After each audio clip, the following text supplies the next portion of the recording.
This is for educational use only. Our group has permission for our instructor, Mr. Roldan Ardines, to use this as educational material.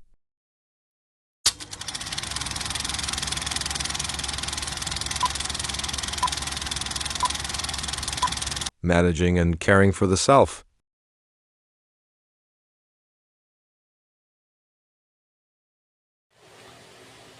The biological process of learning. The biological process of learning is how your brain changes when you learn something new. It works through neuroplasticity, which simply means your brain can grow and adjust.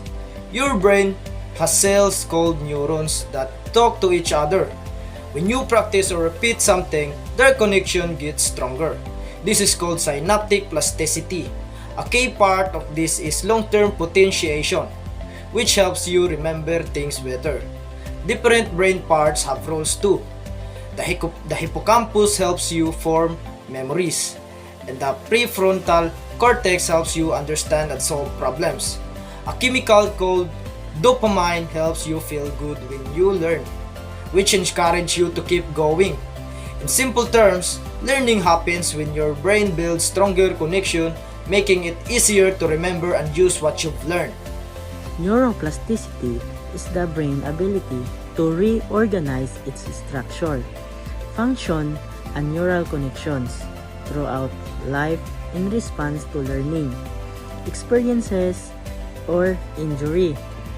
So, it enables the brain to form new pathways and strengthen or eliminate existing ones, adapting to new information or damage, such as after a stroke. Synonyms included neural plasticity and brain malleability. Behavioral change.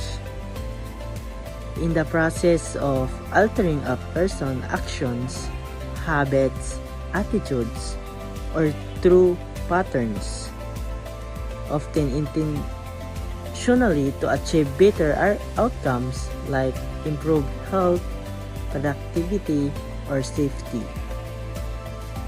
Let's talk about metacognition. Metacognition is thinking about thinking, the awareness, understanding, and control of one's own cognitive process.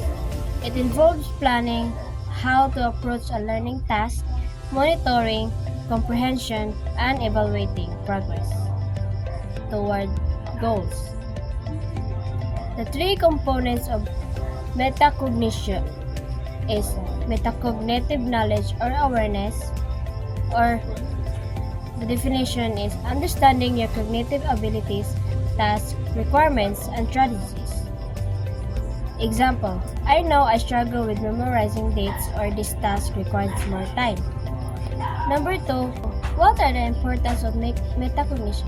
Metacognition allows individuals to become more independent learners by moving from I can do this to how can I do this. It bridges the gap between knowing something and knowing how to apply that knowledge effectively. Cognitive load. Think of it as your brain like a smartphone with limited RAM. If you open too many tabs or distractions, the system might slow down. This is cognitive load. To keep your mental system fast, we have to manage three things. First, the task, the actual work, which we handle by breaking big jobs into smaller steps. Second, the noise, the clutter and the confusing instructions that we waste your energy. We need to delete that. And third, the learning, our actual goal of remembering the info. To stay efficient, follow three simple rules. Trim it by removing anything non-essential. Group it by keeping labels and pictures together so your eyes don't jump around. And step it by mastering one part before moving to the next step. In short, lower the noise to focus on the signals, clear your RAM so your brain can work better. Evidence-based study strategies are learning methods proven by research in cognitive psychology and educational psychology. These strategies, such as active recall and spaced repetition, help improve memory, understanding, and learning performance. They help students manage their learning by choosing effective techniques that leads to better results. They highlight the role of metacognition and self-regulation, which allow learners to plan, monitor, and adjust their study habits. Overall, these strategies support brain and behavior changes, helping students become more effective and independent learners. Fourth phase in the biological process of learning. The fourth phase is the stage before learning begins, where the brain prepares for the task.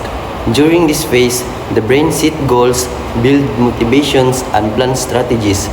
The prefrontal cortex helps with focus and decision making, while chemicals like dopamine increase readiness to learn.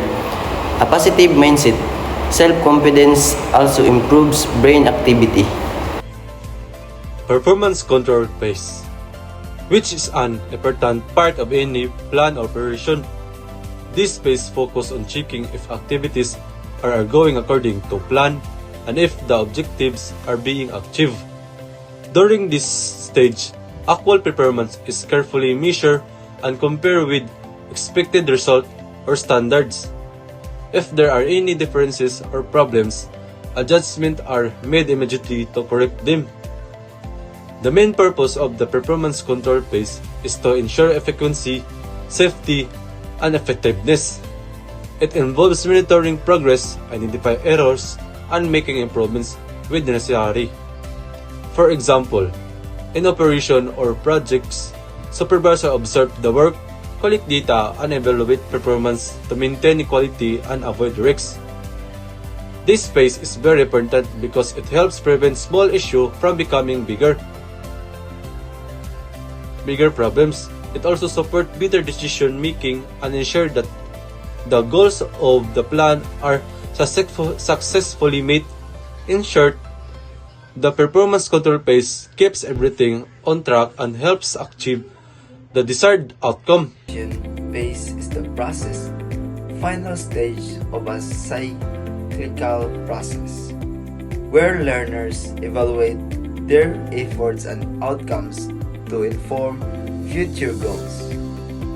Metacognition and self-regulation act as the primary drivers of this phase, transforming raw experience into actionable knowledge for personal and academic growth.